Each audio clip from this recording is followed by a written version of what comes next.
On that day, Liu Bei saw the recruitment notice and stood there sighing, a look of helplessness on his face. Just then, a loud, booming voice suddenly came from the side. "You're a grown man. The country is in peril. How can you just stand there sighing?" Liu Bei turned his head to look. Wow. The man looked like a fierce beast, 8 feet all around 1.9 meters or 6 foot 3 inches, with a leopard's head and round eyes. A beard like a tiger's mane, and a voice as loud as thunder. He stood there like a wild horse about to charge, full of imposing vigor. Liu Bei felt this man was extraordinary and asked, "Brother, may I know your esteemed name?" The man replied, "My surname is Zhang, my given name is Fei, and my courtesy name is Yide. My home is right here in Zhuo Commandery. I own a few acres of land and usually make a living selling wine and butchering pigs, but I especially love to befriend heroes and brave men from all over the land. Just now, I saw you looking at the notice and worrying, so I couldn't help but come over and ask." Liu Bei then told him his identity. "I am a descendant of the Han imperial family, named Liu Bei. Now, seeing the Yellow Turban rebels causing chaos and the common people suffering terribly, I am very anxious. I want to contribute, but I have no money and no men, so I can only sigh." When Zhang Fei heard this, his eyes lit up, and he immediately said, "My family has some savings. I'll pay to recruit some local braves, and we can do something big together. How about it?" Liu Bei was overjoyed to hear this. This was a true brother. The two hit it off immediately and went into a village tavern to drink and chat. As they were drinking, suddenly another strong man arrived. He pushed a cart, parked it at the door, walked in, sat down and shouted, "Innkeeper, quickly, a bowl of wine for me. I have to hurry to the city to enlist." Liu Bei looked at this man and was astounded. He was 9 feet all over 2 meters or 6 foot 7 inches, with a magnificent beard fully 2 feet long. His face was as red as a ripe jujube, his lips as red as if painted with lipstick. He had phoenix eyes and silkworm eyebrows. When he stood up, he naturally exuded an air of authority, majestic and awe-inspiring, like a divine general descended to earth. Liu Bei immediately invited him over to sit and asked, "Brother, may I inquire your noble name?" The man said, "My surname is Guan, my given name is Yu, and my courtesy name was Chang Sheng, later changed to Yan Chang. I am from Jiliang in Hedong. In the past, there was a local despot in my hometown who bullied people with his power. In a fit of anger, I killed him and had to flee, wandering the land for these many years. Now I hear they are recruiting soldiers here to fight the rebels, so I've come specifically to enlist." Liu Bei was deeply moved upon hearing this and immediately told him of his own ambition to quell the rebellion and save the country. When Guan Yu heard it, his blood also boiled with excitement, and he nodded at once, "I'm with you." And so, the three of them hit it off instantly. They went together to Zhang Fei's farmstead. He owned some land, to discuss how to formally begin this great enterprise of saving the nation. Zhang Fei said, "Behind my farm, there's a peach orchard. The peach blossoms are in full bloom right now. Why don't we offer sacrifices to heaven and earth there tomorrow, become sworn brothers, and from then on, work together with one heart to achieve great things? What do you say?" Liu Bei and Guan Yu said in unison, "Excellent idea. That's exactly what we were thinking." The next day, the three of them prepared offerings in the peach garden to worship heaven and earth. They slaughtered a black ox and a white horse, arranged the sacrificial items, lit incense, and knelt before heaven and earth, solemnly making an oath. "We, Liu Bei, Guan Yu, and Zhang Fei, though not born of the same parents, today join in brotherhood with different surnames. From this day forward, we shall be of one heart and one mind, aiding those in peril and distress. We shall serve the nation above and bring peace to the common people below. We do not seek to be born on the same day, in the same month, and in the same year. But we vow to die on the same day, in the same month, and in the same year. If any of us betrays this oath or forsakes righteousness, may heaven, earth, men, and gods alike punish him." After the oath, they established Liu Bei as the eldest brother, Guan Yu as the second, and Zhang Fei as the third. Once the ceremony was complete, they slaughtered more oxen, set out wine, and invited over 300 local braves from the vicinity. They drank heartily in the peach garden, and the atmosphere was incredibly fervent. The following day, they began to prepare weapons and equipment but lamented their lack of horses to ride. As they were worrying, someone came to report, 2 guests leading a group of horses have arrived at the farmstead. Liu Bei smiled upon hearing this. This is heaven helping us.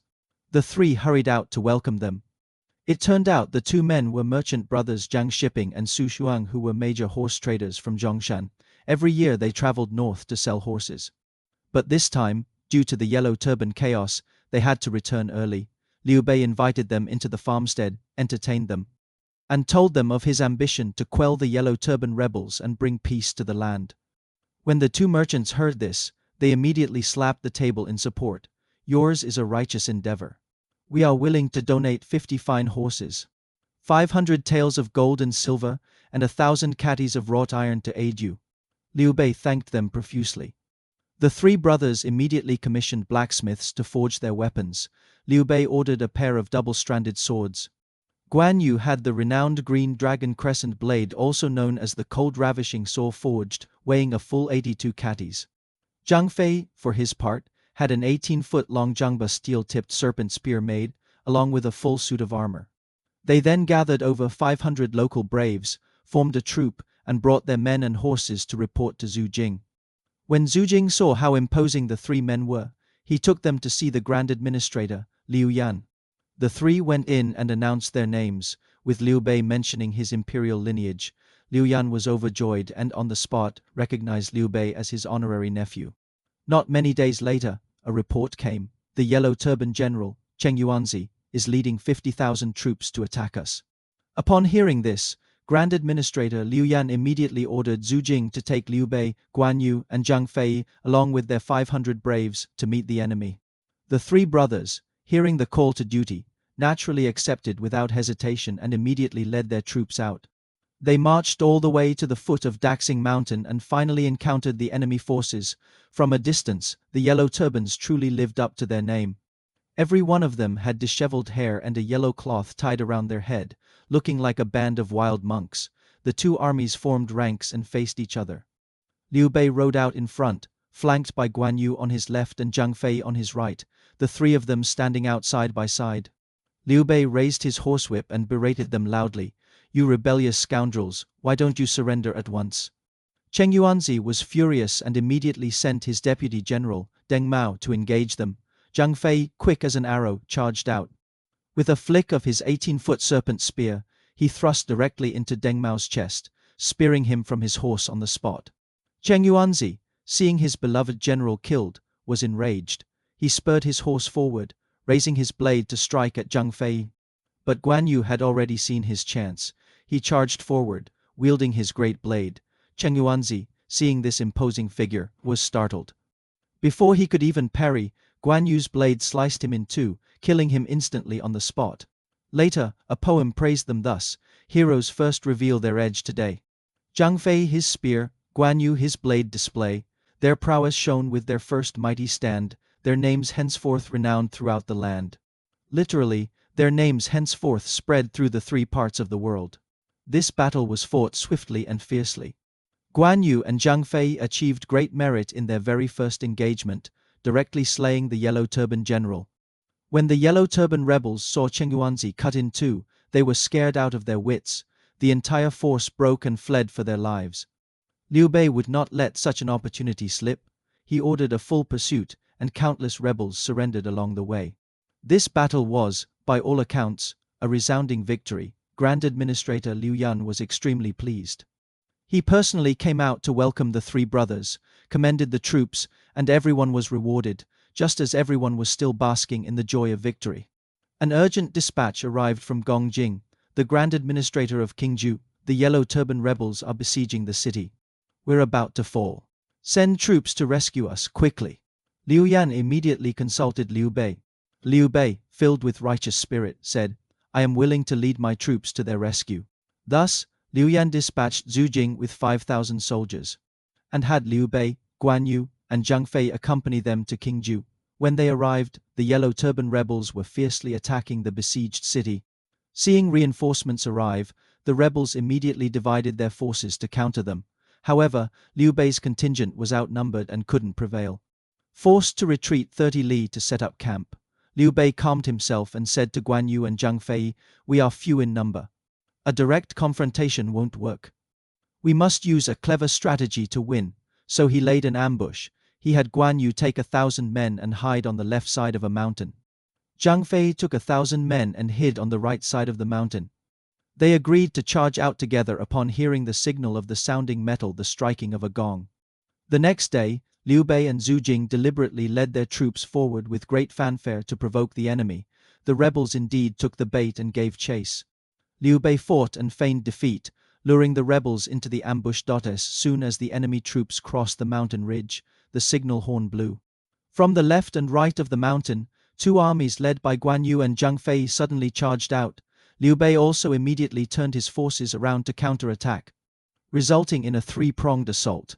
The Yellow Turban rebels, not expecting an ambush, instantly collapsed and were pursued all the way to the walls of Qingju City. The city's grand administrator, Gong Jing, also seized the opportunity to lead his militia out in a sortie. With forces attacking from both inside and out, the battle was decided. The rebels were either killed or fled, and the siege of Qingju was completely lifted. Later generations even wrote a poem in praise of Liu Bei. His divine strategy in deploying troops was a marvel to behold. Even fierce generals like Guan and Zhang had to concede a step. To achieve such great merit fresh from obscurity. Indeed, a place for him in the future tripartite world was foretold. This battle actually marks the first demonstration of Liu Bei's military talent. Although he still relied on Guan Yu and Zhang Fei as the main force for killing the enemy, this ambush strategy showed that Liu Bei was not just a righteous clansman of Han, but also truly possessed some skill in leading troops, with Qingju victorious.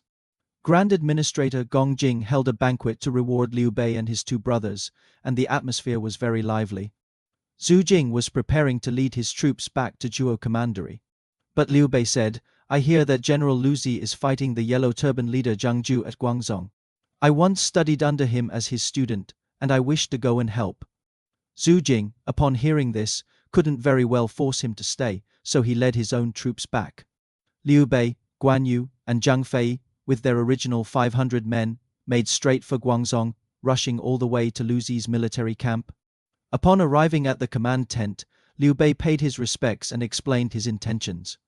Lu Zi, seeing it was his own student who had also brought to such formidable brothers, was naturally delighted and immediately had them stay under his command. The situation at this time was quite tense. Zhang Ju's army numbered 150,000, while Lu Zi had only 50,000. The two armies were locked in a stalemate at Guangzhong, neither able to defeat the other. Lu Zi said to Liu Bei, "I am currently here holding Zhang Ju at bay.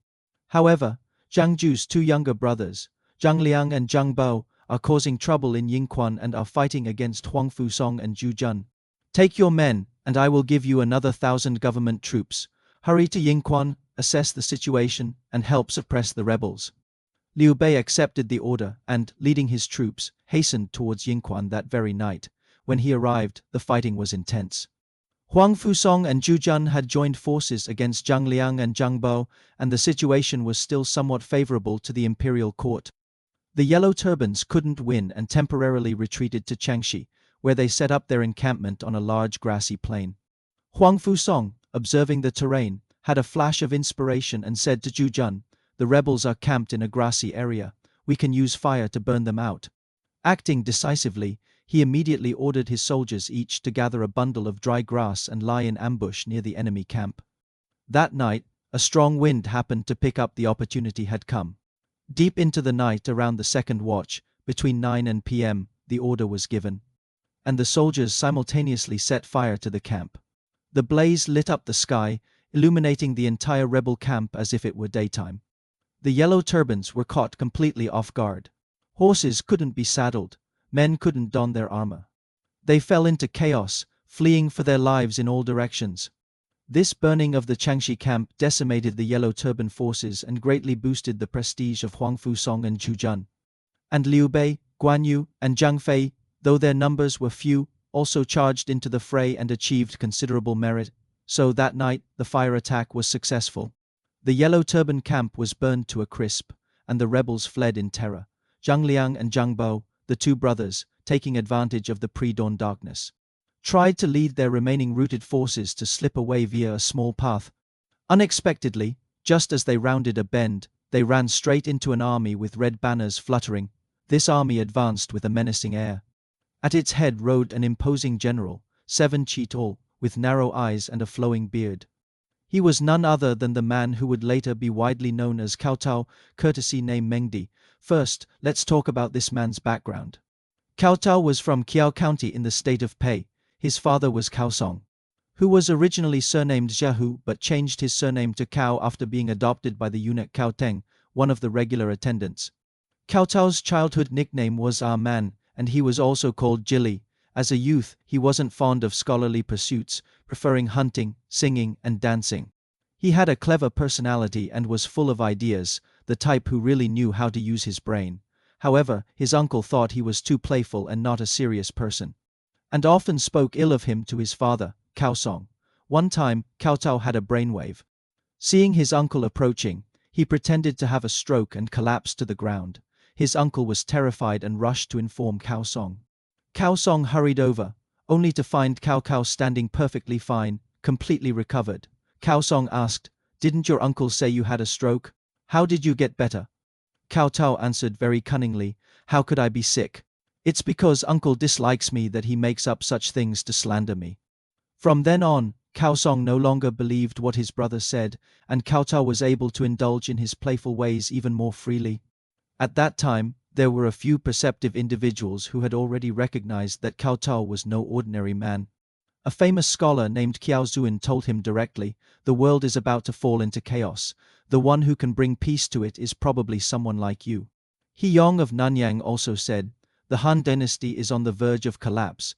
The one who will succeed the Han and pacify the realm will surely be this man." The most famous assessment came from Zhu Xiao, a renowned judge of character. Kowtow specifically went to consult him, asking, "What kind of person do you think I am?" Zhu Xiao was initially reluctant to speak, but when Kowtow pressed him, he delivered a famous quote that has echoed through the ages. "In times of peace, you are an able minister. In times of chaos, you are a treacherous hero." Upon hearing this, Kowtow was actually pleased. When he was 20, he was recommended for filial piety and incorruptibility and appointed Northern Commandant of Luoyang. As soon as he took office, he showed no leniency. He had dozens of multicolored cudgels hung at the 4 city gates, and anyone who broke the law, regardless of whether they were high officials or nobles, would be beaten. Once, the uncle of the powerful noble Jian Shuo was caught by Kowtow's patrol carrying a sword at night and was dragged away and beaten on the spot. From then on, no one dared to cause trouble, and Kowtow's reputation gradually grew. Later, when the Yellow Turban Rebellion erupted, he was appointed captain of cavalry and led 5,000 cavalry and infantry to Yingquan to aid in the battle. At this juncture, he happened upon the fleeing Zhang Liang and Zhang Bao. Kowtow intercepted them and, after a fierce battle, beheaded over 10,000 of their troops, capturing a large number of banners, war drums, and horses. Although Zhang Liang and Zhang Bao fought desperately and escaped, it was a handsome victory for Kowtow. After meeting Huang Fusong and Zhu Jun, Kowtow did not rest but immediately led his troops to continue pursuing the Yellow Turban forces, determined to eradicate them root and branch, although Kowtow had not yet truly ascended the stage of history. You can see that his ruthlessness, strategic mind, and decisiveness were already evident. He was not the type of character to wait for fate to push him along, but rather a man who created his own circumstances.